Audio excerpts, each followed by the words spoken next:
My name is Kathryn Lum. I'm a math tutor. I work for an agency that I recently signed up for. My diagnosis is paranoid schizophrenia with depression. Together, they're actually called schizoaffective disorder. My first mental health difficulty was way back when I was in first grade, I think, when I remember thinking to myself, if people got to know what I'm like inside, they're going to hate me.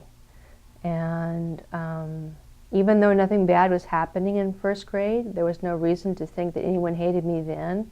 I just had this feeling that there was something horrible inside me, and that if I ever let it out, that they would hate me. And so from then on, my childhood was spent trying to hide. I hid from my friends, I hid from my family. I never talked about what I felt inside. I just, even I had playmates that would come to me and want to talk about themselves and their lives, and I never really reciprocated, which was actually very detrimental to the friendship that I had at the time. Between my junior and senior year of high school, I began to get really depressed.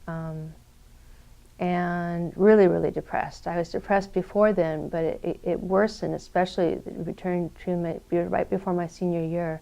So as a senior, my parents got me some counseling with a woman who told me that the fault was all my mom's fault, and that if Mom had been a better parenter, I wouldn't be that way.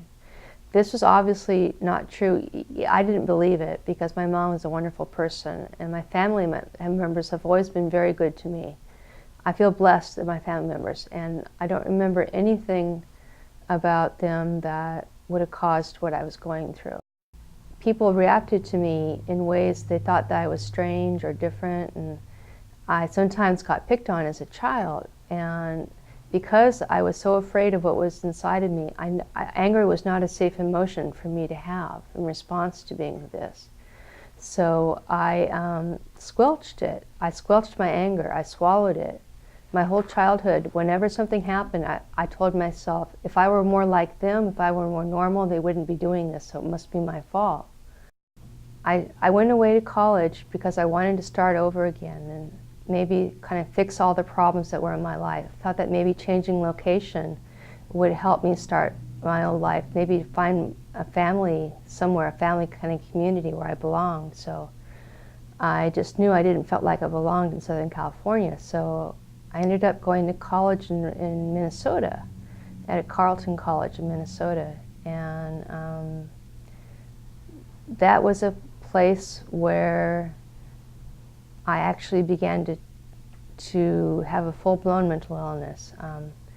But I would say the moment in which I crossed over the line into full-blown mental illness, I can remember the moment that I switched over in my brain between thinking that I was the one who was at fault and the world was okay, and then these thoughts that were coming up inside of me saying, no, this isn't true. They shouldn't have done what they did. And my anger was starting to come up again. And since it was like an uncontrolled rage that I had inside myself, unable to control the feelings I had. And when this started to happen, it was like I told myself, okay, now they're going to find out what I'm like inside. They're going to find out how rotten I am. They're going to start hating me. And it wasn't much longer until I started hearing hate voices from people. And it was like, yep, it's real, it's happening. What I was afraid of in first grade, it's happening now. The most difficult part of this experience for me was that whole year that I spent at Carleton College as a freshman. It was very, I had lost my support system, my family, and hearing these voices telling me they hated me, it was overwhelming for me.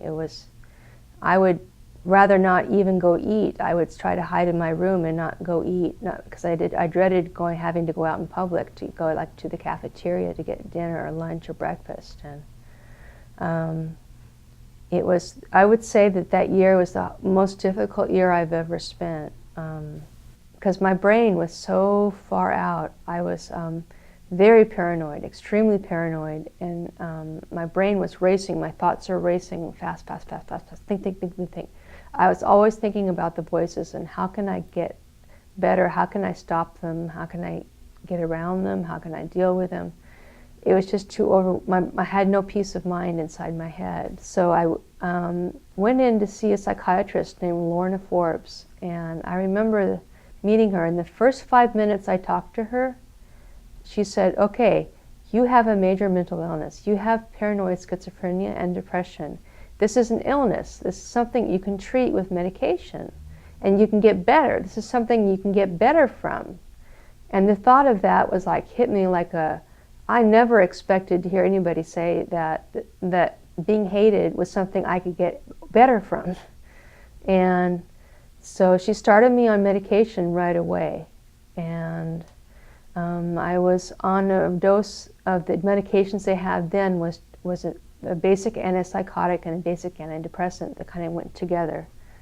And started to pull out of it slowly, bit by bit by bit by bit by bit, very slowly, coming out of hell, basically, back into, and I remember the first time lying on my bed, feeling like I had been thrown offshore by a wave from a shipwreck. And like I had spent years and years struggling in the waves, trying to keep hold of something to keep my head above water with the waves crashing over me. And finally I was on the beach and I was just lying there and feeling sunshine and peace. And it was like peace of mind. I didn't remember what it was like to feel peace of mind. I hadn't had any for years.